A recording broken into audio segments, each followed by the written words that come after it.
پتہ ہے کیا ہمارا مسئلہ ہے؟ ہم جہاں جاتے ہیں نا وہاں تھوڑی خوشبو سونگنے کی کوشش کرتے ہیں. وہ کیا ہے تو یہ کیا ہے تو ادھر کیا ہے تو تھوڑا سا ادھر کیا ہے. میرے رسول پاک پڑھیے درود شریف سارے پڑھیے ذرا زور سے صلی اللہ تعالی. نبی پاک علیہ السلام نے فرمایا جاسوسی نہ کرنا ورنہ تم بندوں کو خراب کر دو. اور فرمایا اس طرح نہ ہو کہ تم کسی کے آپ کھول نہ نکلو تو تمہارے پہلے کھول جائیں. یہ جو ذوق ہے نا یہ ختم کریں, چھوڑیں. مطلب آپ کس چکر میں پڑے ہوئے ہیں؟ اتنی زیادہ توجہ کرنے کی کیا ضرورت ہے؟ نے کام سے کام رکھیں. اس میں بندہ تھوڑا سا نا آسان رہتا ہے. یہ جو بہت زیادہ ٹٹولنے والے لوگ ہوتے ہیں نا وہ بےچارے پھر عمر ٹٹولتے ہی گزار دیتے ہیں, اس لیے کہ مزاج ہی بہت پکا ہے. گوری کا منہ کھول کے اندر تک ہاتھ ڈالنا تو پھر کئی دفعہ سامنے سے بچھو بھی لڑ جاتا, خرابی ہوتی. تو جاسوسی کی جاتی تھی. اس نے بھی جاسوس بھیجے کیونکہ قبیلوں کے لوگ تھے, کچھ مسلم کچھ کافر, پہچانے نہیں جاتے تھے لوگ. تو کچھ لوگ اس نے بھیجے, انہوں نے آ کے نا تحقیق کی, ریسرچ کری کہ آخر ماجرا کیا ہے. تو واپس جا کے انہوں نے رپورٹ دی نا روم کے بادشاہ کو. اس رپورٹ کا ایک جملہ بڑا شاندار ہے. وہ کہنے لگا بادشاہ ہمیں مسلمانوں کی کوئی سمجھ نہیں آئی, ہمیں کوئی سمجھ نہیں آئی. انہوں نے کہا بھی کیوں نہیں سمجھ آئی؟ کہنے لگے یار عجیب بندے ہیں, جب رات مسلح پہ بیٹھتے ہیں تو یوں لگتا ہے ان کا دنیا سے رشتہ ہی کوئی نہیں, کوئی کسی کو نہیں جانتا. کوئی اپنے دکھ سنا کے رو رہا ہے, کوئی اپنی بات کر کے رو رہا ہے. لگتا ہے کہ ان کا کوئی رشتہ ہے ہی نہیں جب مسلح پہ بیٹھتے ہیں. اور فرمایا جب سویرے یہ جہاد کرنے نکلتے ہیں تو لگتا ہے ان سے زیادہ دلیر ہی کوئی نہیں. حالانکہ جو مسلحوں پہ رونے دھونے کے لوگ ہوتے ہیں وہ کئی دفعہ جہاد میں کام نہیں کرتے, لیکن عجیب لوگ ہیں کہ رات کے راہب ہیں, دن کے مجاہد ہیں, کوئی سمجھ نہیں آتی. میرے عزیز ان لوگوں نے مسلح آباد کر کے رکھا, تلاوتیں ان کا ذوق رہی, منظر روز پڑھنا, اسباق پڑھنا, وظائف پڑھنا, یہ ان کا ذوق رہا. اعلیٰ حضرت بریلوی رحمت اللہ نے 1000 کتاب لکھی ہے, لیکن الوظیفۃ الکریمہ کے نام سے جو وہ صبح و شام وظائف پڑھتے تھے وہ الگ انہوں نے ان کو بیان کیا. پابندی کے ساتھ اپنی اللہ اللہ کرتے. شیخ شہاب الدین سہروردی رحمت اللہ علیہ اس پر ایک بندے نے اعتراض کیا. اس نے کہا جی آپ کس قسم کے صوفی ہیں, مرید بیٹھے ہیں اور آپ وہاں نفل پڑھ رہے ہیں. یہ بھی بڑا مسئلہ ہوتا ہے نا, جو بندہ ملنے آتا ہے وہ اپنے ٹائم کے حساب سے آتا ہے, اور پھر اس کا یہ بھی خیال ہوتا ہے کہ پیر صاحب جو ہیں وہ چونکہ درویش ہیں تو نہ انہیں روٹی کھانی چاہیے نہ سونا چاہیے, چونکہ وہ درویش ہیں, اور ہم چونکہ درویشوں کے ماننے والے ہیں لہذا ہمارا یہ طریقہ ہونا چاہیے کہ جیسے ہم کہیں درویش ویسے ہی کر جائے. حالانکہ جس کو آپ درویش کہیں گے آپ اس کی مانیں گے, آپ منوائیں گے نہیں, ہمارا مزاج ہوتا ہے. شیخ شہاب الدین پر لوگوں نے اعتراض کی, حضور لوگ ملنے آئے ہیں, زیارت کرنے آئے ہیں, بندے دعا کرانے آئے ہیں, اللہ اللہ کرانے آئے, اور آپ نفل پڑھ رہے ہیں. کیا جملہ ہے, کیا حسن ہے, کیا خوبصورتی ہے. فرمانے لگے رب رسول سے مانگنے کے لیے مصلی بچھایا ہے, اگر وہاں سے مانگوں گا نہیں تو تمہیں دوں گا کیا؟ پہلے مجھے کچھ لے تو لینے دو, اگر میرے پلے کچھ شے ہوگی تو آگے دوں گا نا. تو میں مانگنے گیا تھا کہ یا اللہ دے, تیرے بندے لینے آئے دے, تو میں کچھ لوں گا تو آگے دوں گا نا. لیکن ہمارا یہ سٹیٹس, یہ مزاج, یہ شعور نہیں ہے. گپیں, کہانیاں, داستانیں, گفتگو, خطابت, واز, کیا بات.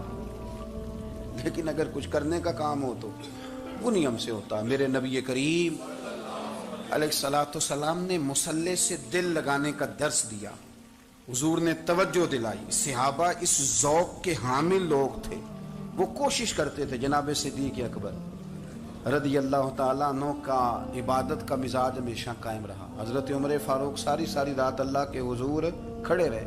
حضرت عثمان غنی رضی اللہ تعالیٰ عنہ عشاء کی نماز پڑھ کے 2 رکعتوں کی نیت باندھتے تھے, 15 سپارے پہلی رکعت میں پڑھ دیتے تھے. اللہم صلی علی سیدنا و مولانا محمد. اللہم صلی علی سیدنا و مولانا محمد. اللہ کے شیر ہے در کرار پر درود, اللہ کے شیر ہے در کرار پر درود, اللہ کے شیر ہے در کرار پر درود. حضرت حسن حسین کے کردار پر درود. اللہم صلی علی سیدنا زینب کی بارگاہ میں زینب کی بارگاہ میں زینب کی بارگاہ میں زینب کی بارگاہ میں سلام نیاز ہے زینب کی بارگاہ میں سلام نیاز ہے جو مرتضیٰ کی لاڈلی زہرا کا ناز ہے اللہم صلی علی سیدنا و مولانا محمد وعلی سیدنا علی و سیدتنا فاطمہ و سیدتنا زینب و سیدنا حسن و سیدنا حسین